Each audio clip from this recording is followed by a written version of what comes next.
if I start telling people about hell, I might just scare them off. Where are you going to scare them off to? Hell number 2? Or are you just going to sit there and let them burn?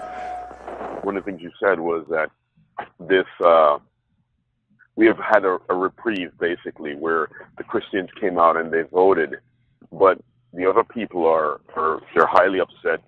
They don't like it, and I think, like you said, this pushback that is coming, and it won't be coming from just a nation, but it'll be coming from pretty much all over the world, because we saw the Pope getting involved in the election. We saw many people, or many leaders, world leaders, saying that, hey, it's time for you to, this gentleman shouldn't be running for president.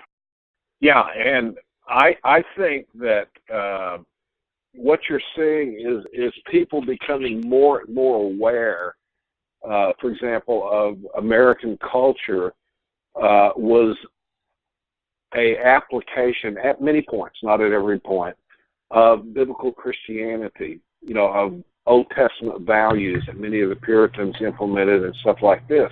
And they're becoming, unbelievers are becoming more and more aware, and they're rebelling at every point against what represents God. Everything from their sexual identity, you talk about a basic rebellion, I was born a man, but I'm a woman, and it's just more and more consistency in their rebellion against God, because that's what's going to happen in the tribulation. It's going to be God versus Satan. And I believe in Revelation 6, where it talks about the sky will be rolled back like a scroll, and the earth dwellers, that's a term used in Revelation 11 times to refer to unbelievers of the tribulation period, are going to see the Lamb and God the Father sitting on the throne, and they're going to say, who's going to hide us from the wrath of the Lamb, you see?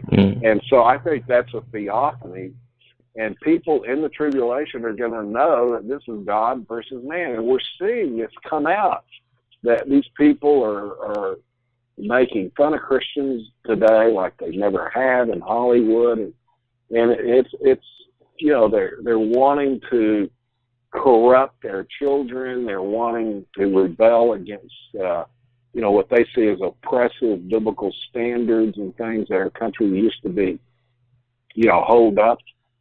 And all of this, it's just like never before. There's this polarization that's taking place, and it's around the Bible, around God and things of God.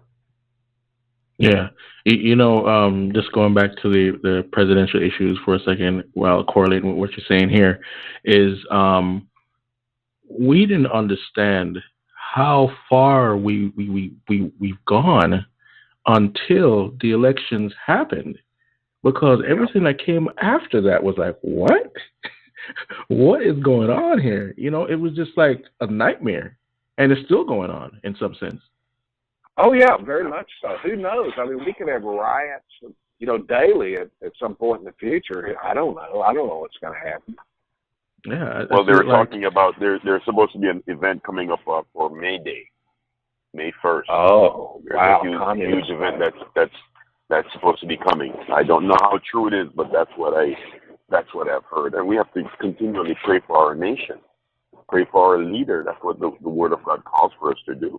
So we have to continually do that. Yeah, you spread the Word of God.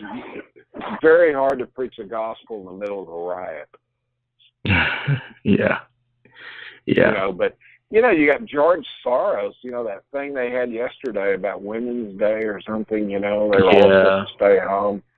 George Soros gave $264 million to fund that. Wow. I mean, wow. We've got people funding this stuff. This stuff doesn't just happen. And that's what I'm saying. People...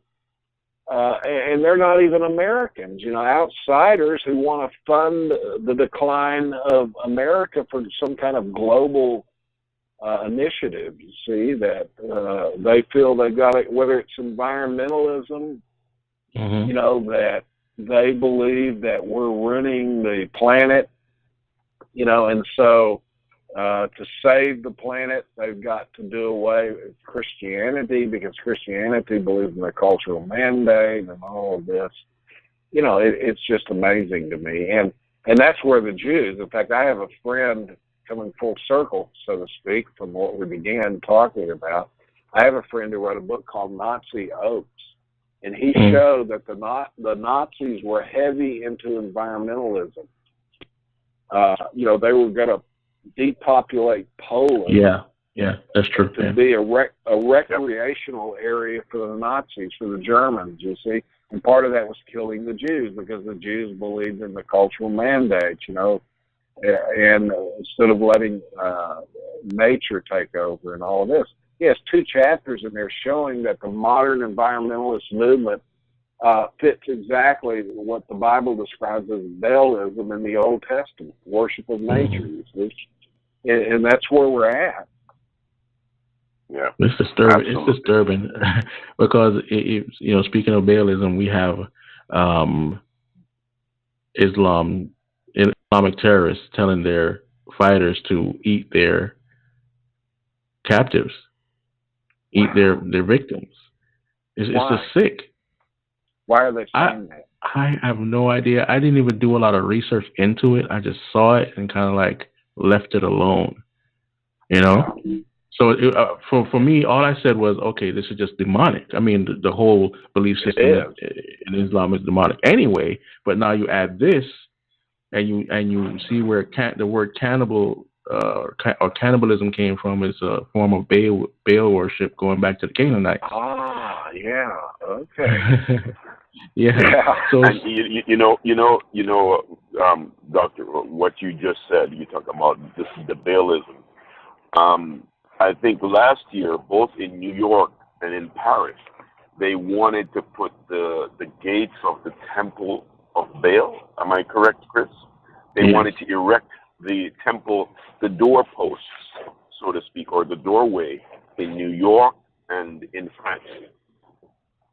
They did it in New York. They finally did it. They did it. They did it in New York. So that is it continues till today. People are still doing the same things that they were doing before. Well, I guess Satan, drives people in the same old stuff, over time. If you like our videos, don't forget to hit the subscribe button and the notification bell to get all our frequent updates.